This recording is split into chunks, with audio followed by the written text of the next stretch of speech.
Hi, I'm at Paradise Farm in Goleta. You may have known it as Knapp Nursery for decades and decades. It's under new ownership. And I'm here to talk about fruit trees. As a designer, I'm often asked by my clients, should I grow any fruit trees? What kind should I grow? How do I grow them?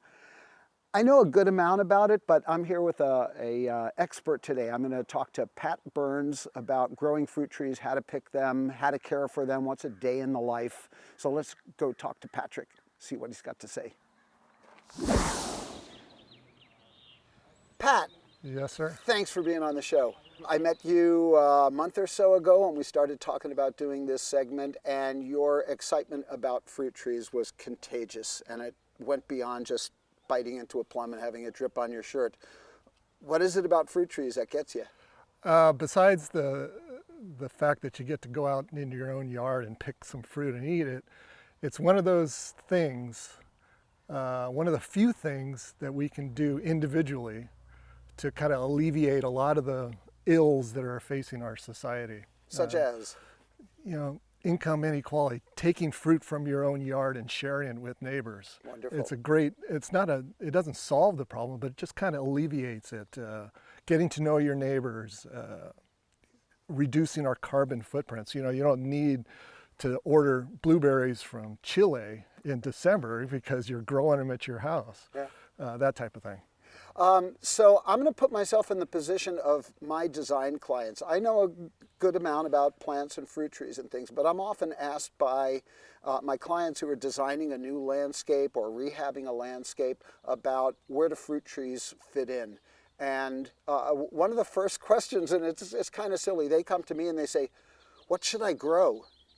And my answer is, what are you going to eat? Yeah. But how do you deal with helping people select? They walk in here on a Saturday morning, that's their one of the coffee in their hand, and they go, tell me about fruit trees. How would you start that conversation with them? Yeah, that's the first question I ask. What do you eat? And if you have children, what do you want them to eat?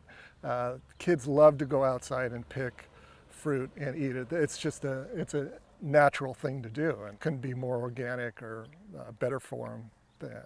That type of thing. So what do you eat? And then the really beautiful thing about living in Santa Barbara is you can grow almost anything here. There's a neighbor around the corner from us that grows mangoes.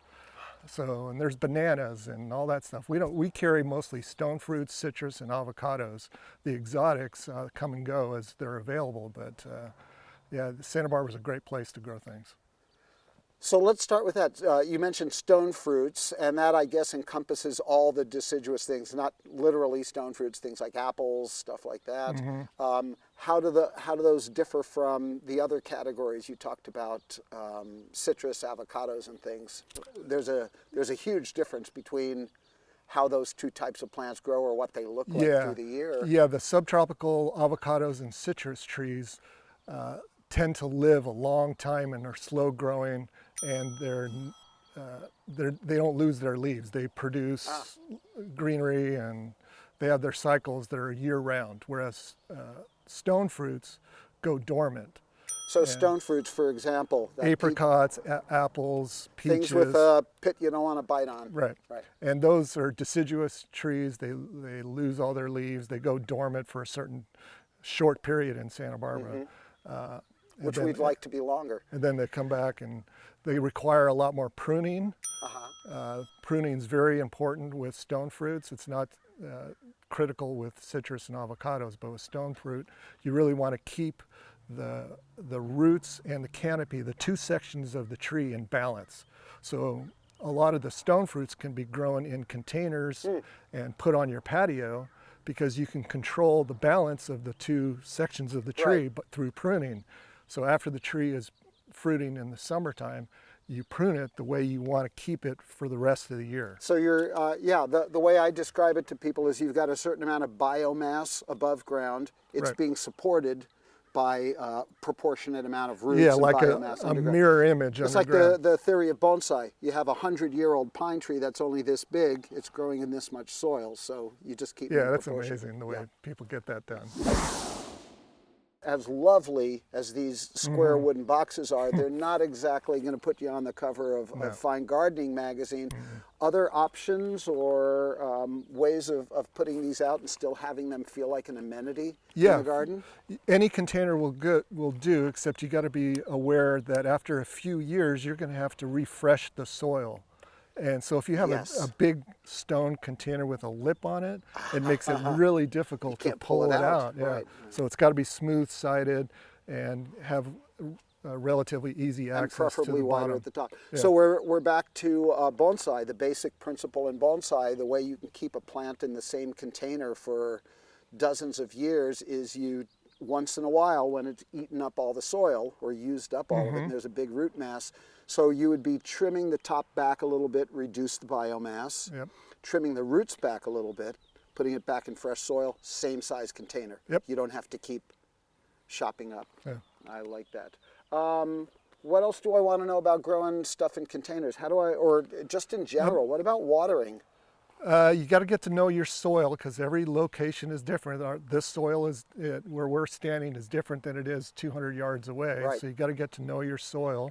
Grab a handful after you water it and see how many days it takes for it to not clump together. And we're talking about going down a few inches. Yeah, Get a shovel. Just don't scrape the stuff off the top. Get down a little bit. Grab a handful and clump it together. If it stays together, it's still moist. And don't add water until it falls apart in your hands. So expectations, I come here in February, I buy a bare root fruit tree. January, excuse me.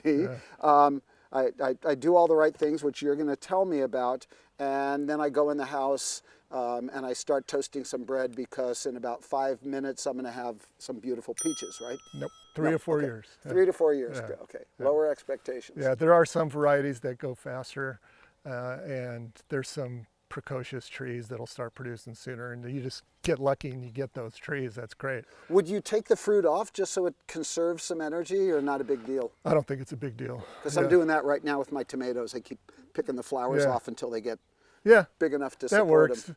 Or plant another tomato, the way I look at it. Okay. If you want to get more, just plant another tomato. But the core issue is to control your tree, keep it in balance with pruning.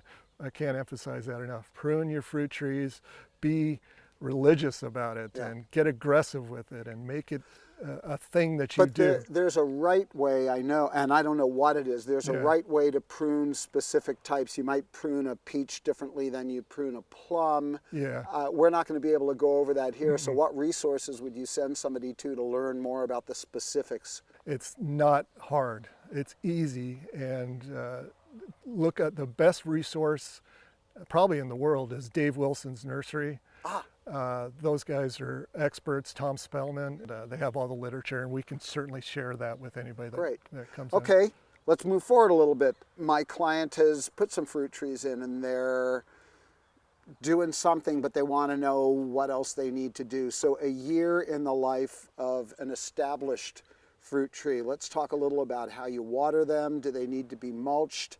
We hear a lot about sprays and fungicides and going organic and pests and things like that. I know it's less complicated than having a saltwater fish tank. And it's a little more complicated than having a pet rock. So pay attention to your tree, see what it's doing. It'll tell you if it's if it's drooping, wilting, it needs water. If it's getting discolored, there's certain reasons for that. I don't want to get into all the weeds, but and the weeds. Yeah, and keep the weeds it clean. down. Yeah, exactly. And there's remedies for all this stuff. So if some mystery pops up and somebody looks at their plant and they go, "This just doesn't look right," is it enough to take a few photos or grab a couple leaf samples, bring them in, do a little diagnosing? Yeah, I would say just be patient with it. The trees are very resilient. Unless it's a big major problem, don't worry about it. Let nature take care of it. Yeah, it'll be fine. You need to be religious about fertilizing it twice a year. Pick your dates. So it's easy to remember. June 1st, January 1st. And what kind of June fertilizer? 1st, January, a balanced organic citrus or fruit tree fertilizer. So I've sent my clients in here, you've educated them, you've helped them pick out a tree. I'm no use on this. How do they put it in the ground? What do they do in terms of how big a hole, what you mix with it, if there's any incantations you have to do or wait for star alignments? How do we get them started? Soil's everything. Put a, what is it? Put a $1 plant in a $10 hole? Is that the? Yeah, Okay. yeah, stuff like that. And really invest in your soil, but that's true for everything that we're growing at home. You know, build healthy soil first. And what healthy? Constantly. Tell me about healthy. Use organics and often amend it. Don't just do it once and expect it to last for 10 years. Do a little bit every season and let it build over time, because what you're trying to do is build the ecosystem underground that will take over. A living web. Right. You won't, and then down the road you won't even know that you're doing it, and your things are thriving. Doesn't that mean there might be bugs in your soil? Thousands per handful. We want that. Yeah, we want that. So you've got a bag here. It's called Soil Booster. Yeah, this is a soil conditioner. It's meant to be used as a 50-50 mix with your native soil. So I'm going to be here with a shovel. I'm going to pour some of this out. I'm going to take a shovel of soil. I'm going to mix it up. Yeah. Throw it back in. Yep, and then water it deeply so that the soil adheres in right next to the roots. I usually tell people put in about a third of the soil, soak it, put another layer in, soak it. That way you're sure everything down at the bottom. And try not to leave. It's really important with citrus trees and avocados, but it's true with stone fruits too. Don't leave a well for your fruit trees. The basin. Yeah, don't leave a basin. If anything, make it a mound. And you could do a berm on the outside, but don't make a well that the water will sit in and stay there. So the berm on the outside is going to keep water from running too far away, but the crown of the plant where the stem meets the roots, you want that a little elevated or flush. Yeah, we don't want water sitting right next to the trunk. Those trees need oxygen in the soil. This is a great mulch. This particular bag right here is great for mulch. It's organic. You put it right on top and it eventually works its way. You can go 3 or 4 inches, but you don't need to. You just be deliberate about doing it every year. Just so you're not seeing the native soil. Yeah, come into Paradise Farm and buy this every year and you put it on. No, it's not like that. Just make an investment in your soil. So, last thing before we wrap this up, when should people worry about their fruit trees once they're in the ground? What are some of the signs of things where you may want to not just stand back and let nature take its course?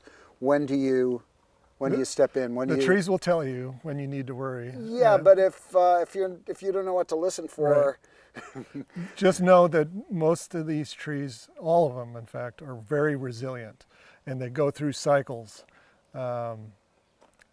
If you get a peach tree that has a lot of fruit on it, but half of the fruit is brown on it, and it ruins the fruit, that's a problem. Right. But how do you know that's coming? But if it has a couple of leaves out of 10,000 that have the leaf curl on it, don't spray the tree. Wait for nature to kind of have a chance to fix it, and because it goes through a cycle, it's going to lose all its leaves, and if it comes back, there's remedies for it. Is there anything I can do that's gentle, that's gonna... Yeah, there's sprays that we have here. Every nursery in town has them. Organic sprays that you just kind of squirt on the aphids and it'll remedy the situation. Okay, and they go to heaven. Yeah. Because they were on a fruit tree, not something nasty. Yep. Cool, cool. This has been great. I have one more question for you, and we're going to cut. And I just want to check with you on this one thing, so stand by. I want to thank you for this, and I'll be back in 1 second.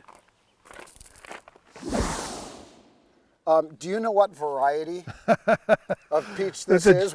I want to grow more of these. It's a Jimmy Durante peach. This is a Jimmy Durante. Well played. Thank you very much. Hi, I'm Mr. Peach, and I don't do ventriloquism very well.